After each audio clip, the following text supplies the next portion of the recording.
कि जब आप कंप्यूटर पर काम करते हैं तो आपका सारा डेटा आखिर जाता कहाँ है? और कभी-कभी लाइट चली जाती है तो कुछ चीजें क्यों गायब हो जाती हैं? आज हम इन्हीं सब सवालों के जवाब जानेंगे। टॉपिक है कंप्यूटर मेमोरी और स्टोरेज। ये topic CGPSC, Vyapam, railway, SSC जैसी सभी परीक्षाओं के लिए बहुत ही जरूरी है। तो चलिए इसे एकदम आसान भाषा में समझते हैं। आज हम क्या क्या कवर करने वाले हैं, एक नज़र देख लेते हैं। पहले हम मेमोरी और स्टोरेज का बेसिक समझेंगे, फिर प्राइमरी और सेकेंडरी मेमोरी की गहराइयों में जाएंगे, उनके बीच का फर्क जानेंगे और फिर देखेंगे परीक्षा में आने वाले सबसे ज़रूरी फैक्ट्स। और हाँ, आखिर में कुछ प्रैक्टिस सवाल भी करेंगे ताकि सब कुछ पक्का हो जाए। तो चलिए शुरू करते हैं। मेमोरी और स्टोरेज सुनने में दोनों शब्द एक जैसे ही लगते हैं, है ना? हम अक्सर बोल भी देते हैं कि मेरे फ़ोन की मेमोरी फुल हो गई, जबकि हम बात स्टोरेज की कर रहे होते हैं। लेकिन कंप्यूटर की दुनिया में ये दोनों बिल्कुल अलग हैं और इनके बीच का अंतर समझना ही एग्जाम में अच्छे नंबर लाने की गारंटी है। इसको समझने का सबसे बेस्ट तरीका है एक छोटा सा उदाहरण। सोचिए, आप जिस टेबल पर बैठ के पढ़ रहे हैं वो है आपकी मेमोरी यानी रैम। जो किताबें अभी खुली हैं, जो नोट्स सामने रखे हैं, वो सब आपकी टेबल पर हैं। और जो आपकी किताबों की अलमारी है वो है आपका स्टोरेज यानी आपकी हार्ड डिस्क, जहां सारी किताबें और जानकारी हमेशा के लिए रखी हैं। बस इतना ही सिंपल है ये। चलिए अब जरा टेबल पर यानी प्राइमरी मेमोरी पर फोकस करते हैं।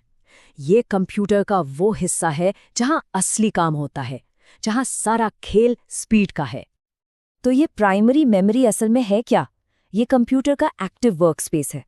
मतलब जैसे ही आप कोई ऐप खोलते हैं या कोई फाइल पर क्लिक करते हैं, वो तुरंत उठकर प्राइमरी मेमोरी में आ जाती है। क्यों? ताकि कंप्यूटर का दिमाग यानी सीपीयू उस पर तेजी से काम कर सके। और प्राइमरी मेमोरी का सबसे फेमस हीरो कौन है? रैम। अब रैम के बारे में एक बात गांठ बांध लीजिए, ये एग्जाम में पक्का आता है।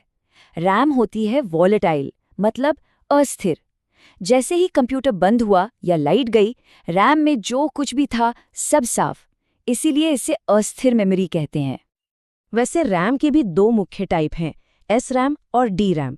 एस रैम यानी स्टैटिक रैम बहुत तेज और महंगी होती है, इसलिए इसे सीपीयू की कैश मेमोरी में इस्तेमाल किया जाता है।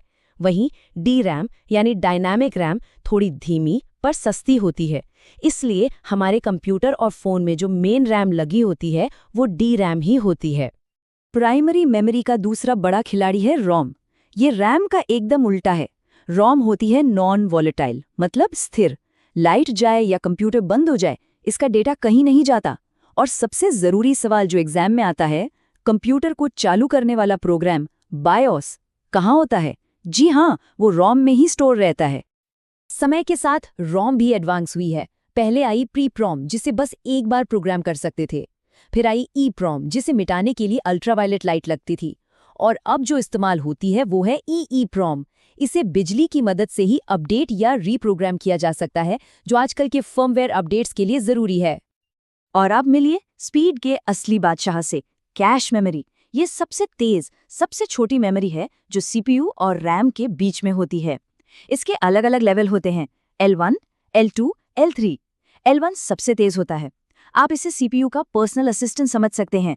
सीपीयू को जिस डेटा की बार बार जरूरत पड़ती है, कैश उसे अपने पास रख लेता है, ताकि सीपीयू को हर बार रैम तक भागना न पड़े और काम सुपर फास्ट हो। ठीक है, तो हमने कंप्यूटर की टेबल यानी प्राइमरी मेमोरी को तो समझ लिया। अब चलते हैं हमारी डिजिटल अलमारी की तरफ, जहां हमारी सारी फिल्में, फोटोज और फाइलें हमेशा के लिए सेव रहती हैं, यानी कि secondary storage. Secondary storage device से तो हम सब अच्छी तरह वाकिफ हैं। हार्ड डिस्क ड्राइव एचडीडी, आज की तेज एसएसडी, हमारी अपनी पेन ड्राइव और हाँ, पुराने ज़माने की सीडी या डीवीडी। ये सभी नॉन वॉलेटाइल स्टोरेज के उदाहरण हैं, जहां डेटा लंबे समय तक सुरक्षित रहता है। आजकल के समय में दो सबसे ज़रूरी स्टोरेज डिवाइसेस हैं, एचडीडी और एसएसडी। एचडीडी यानी हार्ड डिस्क ड्राइव पुरानी टेक्नोलॉजी है जिसमें घूमने वाली डिस्क होती है। ये सस्ती है पर धीमी है। वहीं एसएसडी यानी सॉलिड स्टेट ड्राइव नई फ्लैश मेमोरी पर चलती है।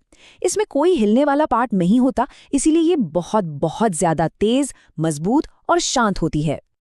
तो अब तक हमने जो भी सीखा, चलिए उसे एक साथ रखकर देखते हैं। ये सेक्शन मेमोरी और स्टोरेज के बीच के सारे अंतरों को एकदम साफ कर देगा, ताकि एग्जाम में कोई भी कंफ्यूजन ना हो। इस टेबल पर जरा गौर कीजिए। स्पीड की बात करें तो मेमोरी बहुत तेज है, जबकि स्टोरेज धीमी। डेटा परमानेंट किस में रहता है? स्टोरेज में, क्योंकि वो नॉन वॉलेटाइल है। मेमोरी तो वॉलेटाइल है, डेटा बस अस्थायी रूप से रहता है। इस्तेमाल की बात करें तो मेमोरी का काम है एक्टिव प्रोग्राम्स को संभालना, और स्टोरेज का काम है डेटा को लंबे समय तक रखना। और कीमत, मेमोरी हमेशा प्रति जीबी स्टोरेज से महंगी होती है। ठीक है, अब आते हैं सबसे ज़रूरी हिस्से पर। ये है हमारा रैपिड फायर राउंड। ये वो फैक्ट्स हैं जो सीधे सीधे एग्जाम में पूछे जाते हैं और आपको इन्हें एकदम रट लेना है। इन पॉइंट्स को दिमाग में बिठा लीजिए। रैम अस्थिर है, रोम स्थिर है। सबसे तेज मेमोरी कैश। बायोस कहाँ रहता है? रोम में। एसएसडी किस पर काम करते हैं? फ्लैश मेमोरी पर। और आखिर में एक बाइट में कितने बिट्स होते हैं? 8 बिट्स। ये सवाल बार बार दोहराए जाते हैं। चलिए, अब थ्योरी तो हो गई, बारी है प्रैक्टिस की। देखते हैं आपको कितना याद रहा। मैं सवाल पूछूंगा, आप मन में जवाब सोचिएगा, फिर मैं सही जवाब बताऊंगा। तैयार हैं? पहला सवाल, इनमें से वॉलेटाइल यानी अस्थिर मेमोरी कौन सी है?